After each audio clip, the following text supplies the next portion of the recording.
nekk bouclier dañ ko war a renforcer ba tax na geste bi mu wootee ni ci affaire wu nañ jënd dàll yi dafa ne bu ñu demoon defi ko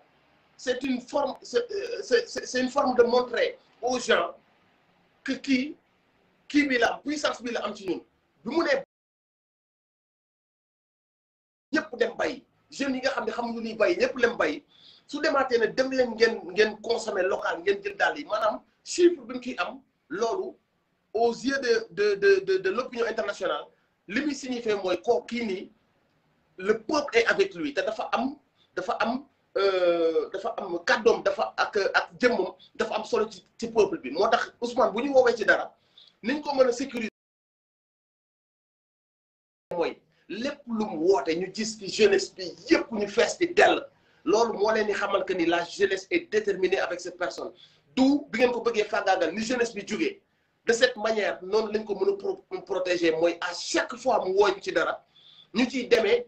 xër boobu ñu ciy demee cela signifie aux yeux de l'opinion internationale que lii lay représenté ci bëtu sénégalais yi donc ñun noonu lañ ko mën a aare mooy qu'il ne se sent jamais seul à chaque fois mu sumb benn affaire dañ ci war a nekk kanam ginnaaw gauche droite kaw ak ginnaaw ba mu xam que ni le peuple est avec lui et loolu mooy mujjee nekk kiraayam mooy mujjee nekk sa protection te ci loolu laay woo tous les patriotes toute la jeunesse sénégalaise ñu ànd ak moom ci loolu noonu et on le rendra beaucoup plus fort beaucoup plus en assurance et il posera beaucoup plus lourd aux yeux de l'opinion internationale incha allah rabbi. dafa am ay kàddu yoo xam ne dafa am yu ñu dégg waaye yéen xam ngeen ko déjà ñu déglu vidéo bi tuuti ah ñu déglu lii. réew moo xamante ne tey yor nañu ni ma koy waxe or mu ngi fi marbre mu ngi fi phosphate d'alumine bi nekk Ndendoori mu ngi fi tey jii ñun ñooy yor 3e mine de zircon du monde derrière l'Australie l'Afrique du Sud réserve yi toll ci 3 milliards 200 millions de tonnes ñu ngi phosphate bi nga xam mooy phosphate de calcium bi nga xam ne tey jii nous avons les meilleurs teneurs de l'Afrique voire du monde mu nekk Tobène moom la ñuy naan pour génn ci acide sulfurique acide phosphorique ak phosphogypse boo jógee foofu tey jii yaa ngeeg des millions et des millions de tonnes ci calcaire bii nga xam ne moom mooy matière première u ciment yaa ngeeg basalte yaa ngeeg attapulgite yaa ngeeg leucoxène yaa ngeeg rutile yaa ngeeg tey jii kaolin yaa ngeeg tourbe yaa ngi gaz yaa ngeeg pétrole yaa ngeeg 750 millions de tonnes de fer de la Falémé tey jii tu as 29 blocs de pétrole au Sénégal 7 en onshore mooy ci jéeri ji 13 en offshore et 9 en ultra ci biir ca biir géej mooy ultra deep kon tey jii bu fekkee ni tey yor nañu lii lépp ci réew yow nga am ndox mu neex Saint-Louis ba Bakel c'est de l'eau douce kenn waranteetu ko ndox mu neex la Saint-Louis ba Bakel tey jii ma wax la tey ndox mu neex biy jóge ci fleuve Sénégal di reversé wu ci océan Atlantique bi débee mu ngi toll ci 640 mètres cubes à la seconde cela veut dire que ni ci année bi Sénégal dina jël ci ndox mu neex moomu di ko xoole muy këpp ci océan Atlantique bi mu ngi toll ci 20 milliards de mètres cubes bu ndox mu neex te am nañ fi canal du Cayor am nañ fi canal du Baol dégg nañ fi les vallées fossiles kon du ndox moom mooy suñu problème tey boo jëlee loolu yépp nag tey jii nga tënk ko quand on parle de fer tey jii lan la mën a def ci àdduna ko fusion mooy métallurgie on parle de sidérurgie lan la fer mën a def tey ci àdduna nga xool sunu mbokk mauritanien yi il exploite 10 millions de tonnes de fer par année mu leen di rapporter plus de 350 milliards yow nga yor 750 millions de tonnes de fer c'est le fer de la Falémé tey jii nga toog yow amul lenn loo xam ne war ngaa nasaka nocci fi ma toog di wax ak yow nii dañu war a dem sur l'exploitation pétrolière et gazière yan paramètres la ñu teg sur le pétrole yan paramètres la ñu teg pour le gaz mais jàpp naa ni tey jii kon bu ñu demee ba nga xamante ni dañuy wax problème mu relance lan ngay relancer parce que wax naa la ko léegi limal lii yëpp amul benn société nationale wala benn sénégalais bu ci defar industrie di transformer matière boobu muy produit fini ou le semi-fini kon bu ñuy relancer lan la ñuy relancer yëpp 10%, 15%, 5%, 10%, 5%, 15% di dunde TVA c'est dommage c'est regrettable mais je ne pense pas que ni mën nañu progresser ci longueur bi nga xam ni foofu la ñu toll tey en fait bu ma doon géej ma ne xama ne lap nañu parce que endettement moom moo ñu def nii xam nga fu ñuy waxee 90 milliards par mois ñu war koo génne dina doy trop waar ci fi ñu toll nii tey jii moo tax d'ailleurs du mbas mi amee nit ñi di wax waxu mbas nan la ñuy def ba génn ci mbas mi ñoom ñu yuuxu di wax ni tey nañu fexe ba yàlla dimbali ñu ba ñu baal ñu suñu bor bi parce que tant que boole ñu suñu bor bi ndox mi duñ ci mës a génn suñu bopp c'est dommage c'est regrettable nous ne méritons pas ça bu ñuy waxee tey jii li ma la wax ni yëpp tey jii teewul nous sommes parmi les 23 pays les plus pauvres du monde les plus endettés les plus corrompus vraiment nous ne méritons pas ça le Sénégal n'a pas un problème de ressources humaines le Sénégal n'a pas un problème de ressources naturelles mais nous avons un problème de leadership et qui dit problème de leadership nous avons un problème de casting de coaching et de monitoring et c'est dommage.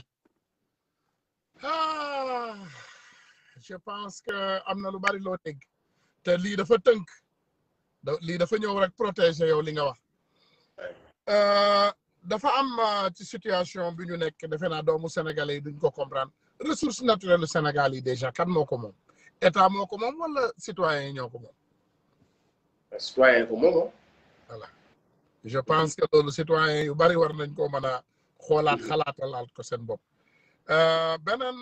kàddu bi nga xam ne am naa ko Mortalla dañ ko fi gis lu bari te jeune lañ la mën a jàppee parce que vous êtes encore jeune ñun ñëpp on est encore jeune jeunes yii di dee ci géej gi sëñ bi loolu naka nga ko mën a jàngatee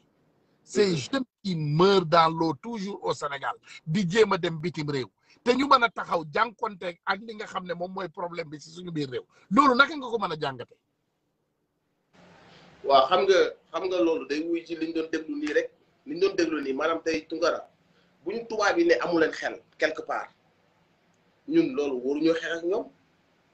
parce que ñun li ñu def nii ava buy wane que ni dañoo maanaam su liñ ko mën a tekkee rek bu ñu tubaab ne vous n'êtes pas intelligent maanaam waruñu xeex ak ñoom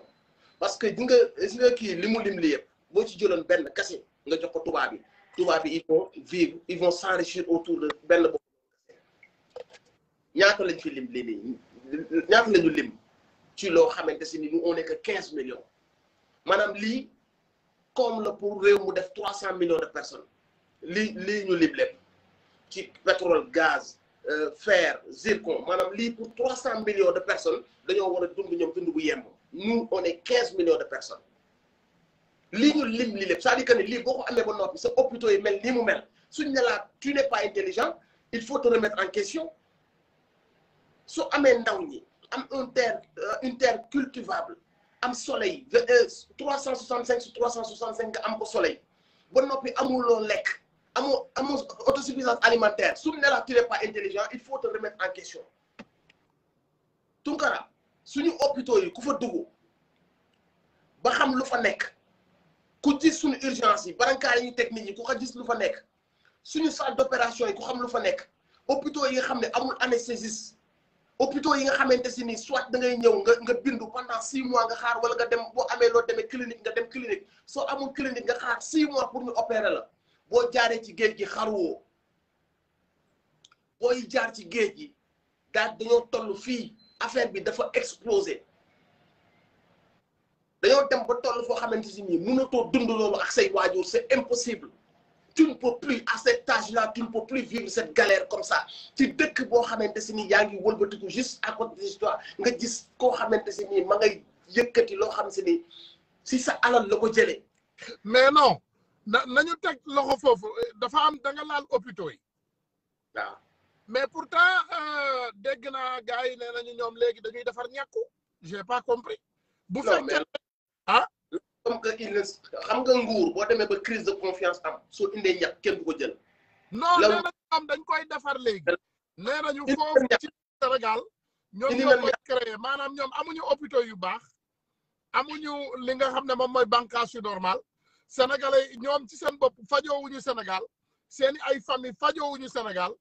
ñooñu nee nañu dañuy créer ay ñàkku fële ci Institut Pasteur. waaw mais waaw loolu laa la wax. loolu mooy nga xamante ni créé waxuma la sax def ko nit ñi mais nee nañ ñoom ñoo koy fabriquer léegi. loolu mooy yàpp sa askan loolu mooy nekk complice toujours parce que mënoo leen ñu expliquer yéen ci diir bu gàtt bi ngeen indi fi ay vaccin kenn gëmu leen parce que crise de confiance dafa am dara gënul ñaaw nga nekk président ci sa réew nga ni ñàkk ñëpp gestu xool fële gis nga bu doon président Ousmane Sonko la bu ne ñàkku leen balaa muy àggale ñëpp dem joxe seen loxo parce que confiance dafa war a am entre kiy jiite ak réewam nit ñi tellement dañ laa dégoûté dañ laa wàccu mais même soo waxee loo xam ne nee nga seen njariñ la duñ ko gëm moo tax ñàkk yi mu indi woon aucun Sénégalais ne s'est senti concerné par rapport à ces vaccins loolu moo ko vexé woon sax ba mu ni dama koy maye mais tey jii ni suñ demee ba tollaat fii nii ñoom ñu def seen ay tour jaxasewaat nit ñi defaat seen ay tour leneen économique jaxasewaat nit ñi ba mu neex la ñu ne troisième vague ba mu neex la ñu ne ñun Sénégal léegi dañuy créer ay maanaam nekkul ne dañoo xeeb suñu boppam wala suñu scientifique yi xam nañ que ni Sénégal bu ñu ko tegee ci yoon avion portable ordinateur dara jomb leen parce que njàng mi ngi fi boo yi ñuy dem di faju ji Maroc ak di faju Tunisie ñoom Sénégal Cheikh Anta Diop gi la jàng ci seen xam-xam ñàkk ay njiit yu baax moo tax tey boo yi ñëwoon di jàng ci Cheikh Anta Diop dañoo dem ba seen ay dëkk seen waa dëkk defaral leen ay hôpitaux dernier cri léegi ñun ñu leen doon jàngal xam-xam ku ci bëgg a faju léegi Maroc ngay dem wala Tunisie donc